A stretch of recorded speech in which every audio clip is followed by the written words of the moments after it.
আর cake যেহেতু একটি শৌখিন খাবার, যার জন্য মনে হয় এটা প্রোডাক্টের দামটা একটু বেশি বাড়ে। আমি প্রত্যেকবার যখনই দোকান যাই নতুন করে দেখি দাম বাড়তেছে, তো কিছুই করার নেই। আর আমি কিন্তু কেকটিতে হিউজ পরিমাণে চকলেট ইউজ করেছি, এটা আপনারা দেখে নিয়েছেন আর বুঝতেও পারতেছেন যে এই কেকটার কেন এত বেশি ডিমান্ড আমাদের পেজে। যদি হিসাব করি 6টা লেয়ারে চকলেট আছে, গানাশ এবং চকলেট চিপস সহ।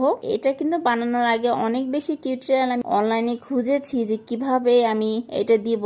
ভাবছিলাম হয়তো হলুদের কেকগুলোর মধ্যে পাটা কেকটা থাকতে পারে, কিন্তু দেখলাম যে না, কোথাও নেই। তারপরে মনে করেন যে অনেকটা নিজের আইডিয়া থেকেই কেকটা বানানো। তো আমি যখন কেকটা বানাতে বসেছিলাম একদম পাটা পুতার সাথে নিয়ে বসেছিলাম যাতে কালারটা একরকম একুরেট হয়। আর আমি যে কালারটা এটার উপরে দিয়েছি, কালারটা কিন্তু পুরা কেকে দেইনি, তাহলে ক্রিমটা খেতে তিতা লাগবে। যার জন্য অল্প একটু ক্রিমে কালারটা মিক্স করে এরপর আমি কেকটাকে কোট করে নিয়েছি। আর একদম রিয়েলিস্টিক একটা লুক দেওয়ার জন্য উপরে একটু খাঁজ কাটার মতো ডিজাইন করে দিয়েছি। খালি রাখতে চেয়েছিলাম, কিন্তু আমার কাছে মনে হলো যে আপু যেহেতু ভর্তা ভাত পাটায় মেখে খাওয়া এই বিষয়টা নিয়ে একটু ভাইরাল বেশি, যার জন্য ভাবলাম যে একটু ট্রাই করি ক্রিম দিয়ে বিভিন্ন ভর্তা ভাত বানানোর। তো যাই হোক, যতটুকু পেরেছি করেছি।